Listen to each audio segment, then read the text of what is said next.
Over 500 years ago, a boy in a small Tuscan village filled notebooks with strange and meticulous observations, from the flight of birds to the patterns of water, and even the hidden structures of the human body. Leonardo da Vinci kept many of his ideas secret, writing in mirror script and leaving inventions and discoveries unfinished. Who was this man whose curiosity and vision seemed centuries ahead of his time? This is the story of Leonardo da Vinci. Leonardo was born on April 15, 1452, in Unciano, near Vinci, as the illegitimate son of a notary and a peasant woman. Without formal schooling, he learned through direct observation. He did not receive classical schooling typical for many scholars of the day. Instead, his education came from observing the world around him. As a child, he was fascinated by nature.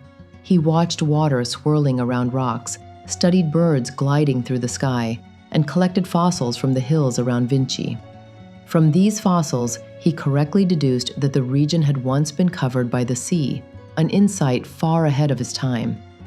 He also studied plants, animals, and even human movement. Leonardo's sketches were analytical, not decorative.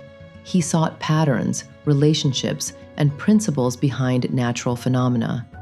This early habit of observing and documenting laid the groundwork for his interdisciplinary genius. At 14, Leonardo became an apprentice in Andrea del Verrocchio's workshop in Florence. The studio was a hub of painting, sculpture, metallurgy, and engineering.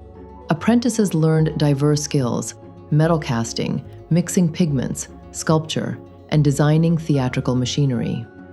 Leonardo practiced drapery by shaping wet cloth over clay, studied plants to produce accurate botanical drawings, and analyzed light and shadow to understand human perception. He experimented with perspective and proportions, combining artistic skill with scientific observation.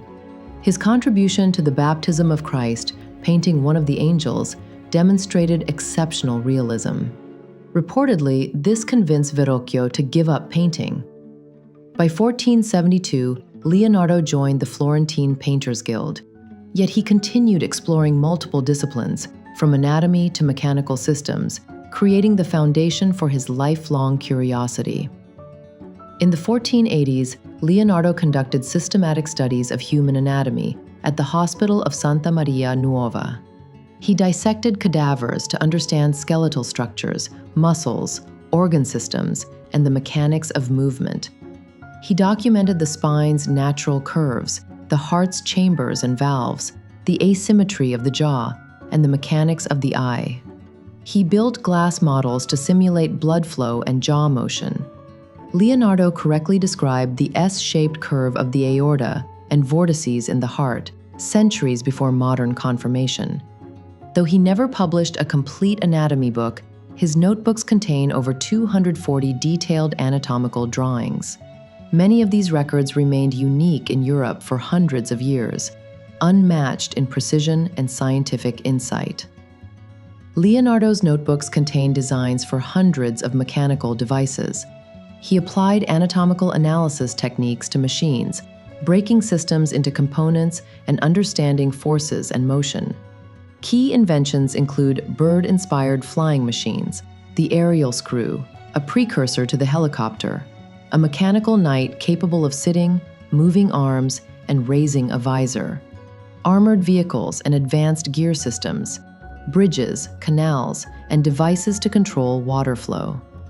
While many designs were never constructed due to material limitations, modern engineering reconstructions show that several would have worked. Leonardo approached engineering practically, seeking solutions to real problems in military defense, water management, and automation. Leonardo's scientific mind shaped his art. In The Last Supper, he depicted psychological realism, capturing each apostle's unique reaction to Christ's announcement of betrayal. In Mona Lisa, he used sfumato, layering translucent glazes to model light on skin and produce subtle, shifting expressions. Despite completing only about 17 paintings, each demonstrates his studies in anatomy, optics, human behavior, and perspective, turning artistic practice into empirical research. His experimental approach influenced countless artists and remains foundational in the study of visual perception. Leonardo led a largely private life. He never married and had no recorded children, but he formed close relationships with a small circle of trusted companions.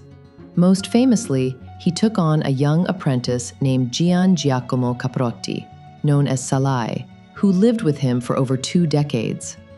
Salai assisted Leonardo in his work, modeled for paintings, and was a companion in daily life. Records suggest Leonardo was affectionate and protective toward him, though the exact nature of their relationship remains a subject of historical curiosity. Leonardo's privacy and selective companionship allowed him to experiment freely, explore his ideas in secret, and maintain control over his work. Political instability in Renaissance Italy shaped Leonardo's career. He moved between Florence, Milan, Venice, and Rome, working as an artist, military engineer, cartographer, and hydrologist. He mapped territories with unprecedented accuracy, designed fortifications, planned canals, and engineered water-lifting devices. The Imola map, created for Cesare Borgia, shows topographic precision rivaling modern surveys. Many of his projects were left unfinished, but his notebooks preserved every calculation and design, providing future generations with a blueprint for innovation across disciplines. In 1516, Leonardo moved to France at the invitation of King Francis I. He was named premier painter and engineer to the king, receiving a residence at Château du Clos-Lucé and resources to continue studies in mechanics, hydraulics, and architecture. By this time, his right hand was weakened, likely from a stroke or nerve injury, limiting painting. Yet he continued sketching, mentoring younger engineers, and organizing his notebooks. Leonardo died on May 2, 1519, at age 67. King Francis I reportedly visited him on his deathbed. He was buried in the chapel of Saint-Hubert at Château d'Amboise, though later renovations may have disturbed his remains. His death marked the conclusion of a life dedicated to observation, experimentation, and the integration of art and science. Leonardo da Vinci's legacy spans art, medicine, and engineering. His anatomical studies guide medical illustration, mechanical designs inspire robotics, and optical experiments influence modern visual science.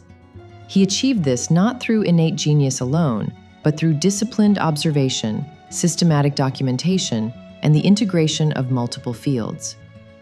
Living in the 15th century, Leonardo thought like a 21st century scientist, leaving a framework for curiosity, experimentation, and innovation that remains unparalleled today.